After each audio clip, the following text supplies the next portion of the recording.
Three wars, one playbook. A Coast Guard ship shadows a fishing boat near Taiwan.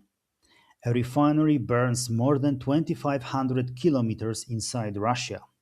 A line of oil tankers waits outside the Strait of Hormuz. Three completely different wars, three different continents, three different enemies.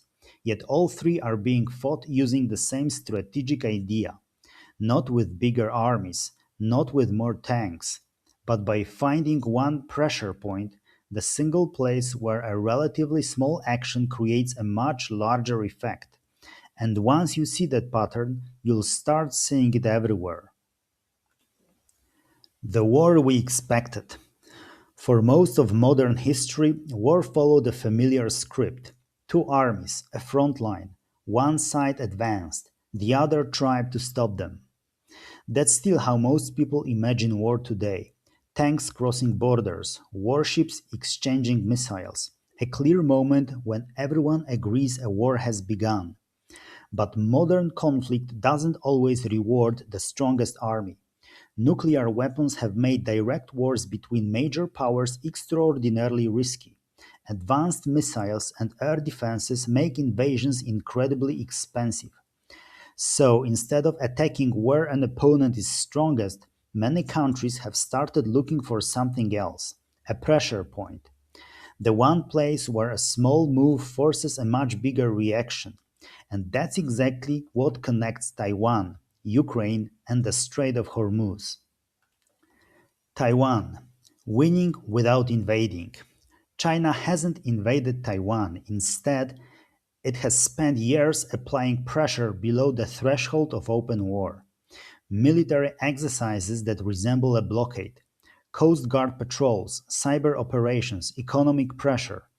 None of these actions is large enough to justify a military response, but taken together they gradually reshape the strategic environment around the island. This is what analysts call gray zone strategy.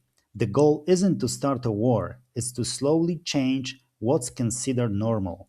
Years ago, Chinese aircraft crossing the median line of the Taiwan Strait made international headlines. Today, similar operations barely register at all. The extraordinary has become ordinary. And that's exactly how gray zone pressure works. The pressure point isn't Taiwan's military, it's perception, normalization, time. Ukraine, winning beyond the front line. On many days, the front line moves only a little.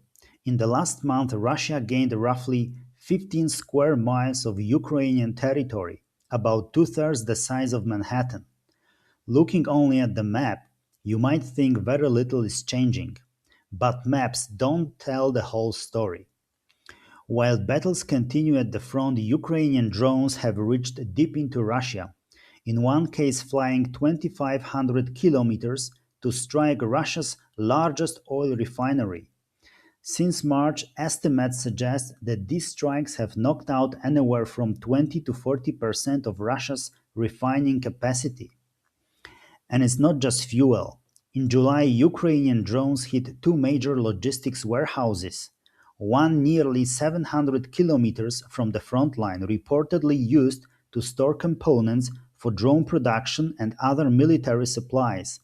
It was Ukraine's deadliest strike inside the Russian territory in 2 years.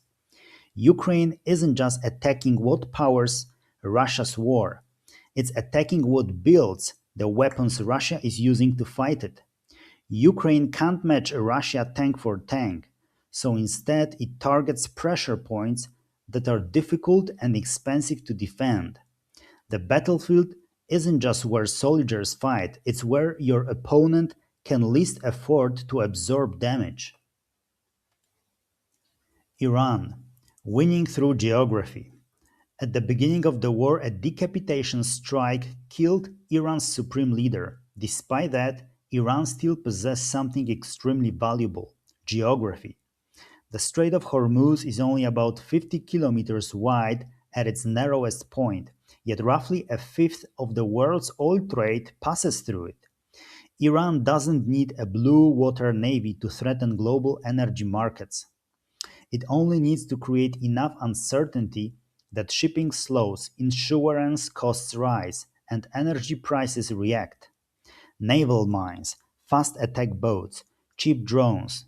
Individually, none changes the balance of power, but together, they were enough to strand roughly 2,000 commercial ships on either side of the strait and push oil prices from around $70 a barrel toward $150.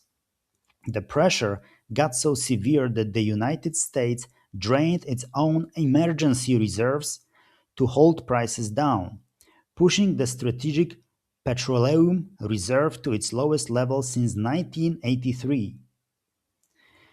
The pressure point isn't the US military, it's the global economy. The pattern: three conflicts, three completely different objectives, three very different opponents, yet all three reveal the same strategic principle. When defeating your opponent outright isn't realistic, don't attack where they're strongest. Find the pressure point, the place where a relatively small action forces a disproportionately large response. Around Taiwan, that pressure point is normalization. In Ukraine, it's energy infrastructure and military supply chains. In the Strait of Hormuz, it's global shipping. The battlefield hasn't disappeared, it has expanded. Sometimes the decisive target isn't the army at all. So, the next time you see a Coast Guard ship near Taiwan, a refinery burning inside Russia, or a tanker frozen outside the Strait of Hormuz, stop asking who's winning. The battlefield hasn't disappeared, it just moved.